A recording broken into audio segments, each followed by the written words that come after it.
Hi hello ನಮಸ್ಕಾರ, welcome back to my YouTube channel. ಇವತ್ತಿನ ವಿಡಿಯೋದಲ್ಲಿ ಆಂಧ್ರ ಸ್ಟೈಲ್ ಪಾಲಕ್ ಪಪ್ಪು ಅಂದರೆ ಪಾಲಕ್ ಸಾಂಬಾರು ಮಾಡೋದು ಯಾವ ಥರ ಅಂತ ಹೇಳ್ತೀನಿ. ನಾನು ಇಲ್ಲಿ ಕುಕ್ಕರ್ಗೆ ತೊಳೆದಿರೋ ತೊಗರಿಬೇಳೆನ ಹಾಕೋತಾ ಇದ್ದೀನಿ. ಮತ್ತು ಒಂದು ಕಟ್ ಪಾಲಕ್ ಸೊಪ್ಪನ್ನ ಕ್ಲೀನಾಗಿ ತೊಳ್ಕೊಂಡು ಕಟ್ ಮಾಡಿ ತಗೋತಾ ಇದ್ದೀನಿ. ಮತ್ತು ಇದಕ್ಕೆ 2 ಟೊಮೊಟೊನ ಆ್ಯಡ್ ಮಾಡ್ತಾ ಇದ್ದೀನಿ. ಆಮೇಲೆ ಒಂದು ಈರುಳ್ಳಿನ ಮೀಡಿಯಮ್ ಸೈಜ್ ಅನ್ನು ಕಟ್ ಮಾಡಿ ಹಾಕೋತಾ ಇದ್ದೀನಿ. ಮತ್ತು ಖಾರಕ್ಕೆ ತಕ್ಕಷ್ಟು ಚಿಲ್ಲಿನ ಹಾಕೋತಾ ಇದ್ದೀನಿ, ಗ್ರೀನ್ ಚಿಲ್ಲಿನ.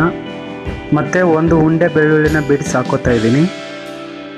ಆಮೇಲೆ ಸ್ವಲ್ಪ ಕೊತ್ತಂಬರಿ ಆ್ಯಡ್ ಮಾಡ್ಕೋಬೇಕು.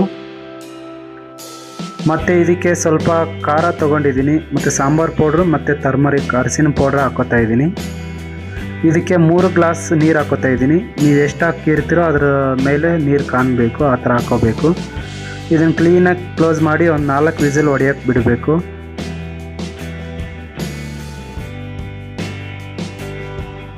ನಾಲ್ಕು ವಿಸಿಲ್ ಆದಮೇಲೆ ಇದು ಕೂಲ್ ಆಗೋಕ್ಕೆ ಬಿಡಬೇಕು. ಕೂಲ್ ಆದಮೇಲೆ ಈ ಥರ ಓಪನ್ ಮಾಡಿಕೊಂಡು ಚೆನ್ನಾಗಿ ಮಿಕ್ಸ್ ಮಾಡಬೇಕು. ನಾವು ಹಾಕಿರೋ ಸೊಪ್ಪು ಮತ್ತು ಎಲ್ಲ ಬೇಳೆ ಇದೆಲ್ಲ ನುಚ್ಚು ಆಗೋ ಥರ ಈ ಥರ ಮಾಡ್ಕೋಬೇಕು. ಆಮೇಲೆ ಒಗ್ಗರಣೆಗೆ ಪಾತ್ರೆ ಇಟ್ಕೊಂಡು ಸ್ವಲ್ಪ ಆಯಿಲ್ ಹಾಕಬೇಕು. ಆಯಿಲ್ ಬಿಸಿ ಆದ ನಂತರ ಇದಕ್ಕೆ ಜೀರಿಗೆ, ಸಾಸಿವೆ ಆ್ಯಡ್ ಮಾಡ್ತಾಯಿದ್ದೀನಿ. ಮತ್ತು ಸ್ವಲ್ಪ ಬೆಳ್ಳುಳ್ಳಿ, ಆಮೇಲೆ ಒಂದು 4 ಕೆಂಪು ಮೆಣಸಿನ್ಕಾಯಿ ಹಾಕೋತಾ ಇದ್ದೀನಿ.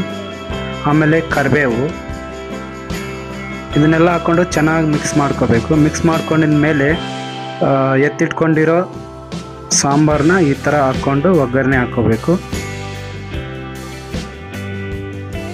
ಇಷ್ಟೆಲ್ಲ ಆದಮೇಲೆ ಚೆನ್ನಾಗಿ ಮಿಕ್ಸ್ ಮಾಡಿ ಆಮೇಲೆ ನಿಮ್ಗೆ ಎಷ್ಟು ಬೇಕೋ ಅಷ್ಟು ಸಾಲ್ಟ್ ಹಾಕೋಬೇಕು, ರುಚಿಗೆ ತಕ್ಕಷ್ಟು. 1-2 ನಿಮಿಷ ಈ ಥರ ಕ್ಲೋಸ್ ಮಾಡಿ ಚೆನ್ನಾಗಿ ಬೇಯಕ್ಕೆ ಬಿಡಬೇಕು.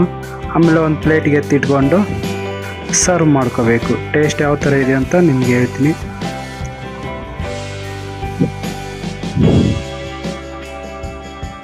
ಇಷ್ಟೇ ಫ್ರೆಂಡ್ಸ್, ನೋಡಿದ್ರಲ್ಲ ಸಿಂಪಲ್ಲಾಗಿ ಪಾಲಕ್ ಆಂಧ್ರ ಸ್ಟೈಲಲ್ಲಿ ಪಾಲಕ್ ಪಪ್ ಮಾಡೋದು ಯಾವ ಥರ ಅಂತ ಹೇಳಿದೆ. ನಿಮ್ಗೆ ಈ ವಿಡಿಯೋ ಇಷ್ಟ ಆದರೆ ಲೈಕ್ ಮಾಡಿ, ಶೇರ್ ಮಾಡಿ ಮತ್ತು ಸಬ್ಸ್ಕ್ರೈಬ್ ಮಾಡಿ. Thank you friends for watching.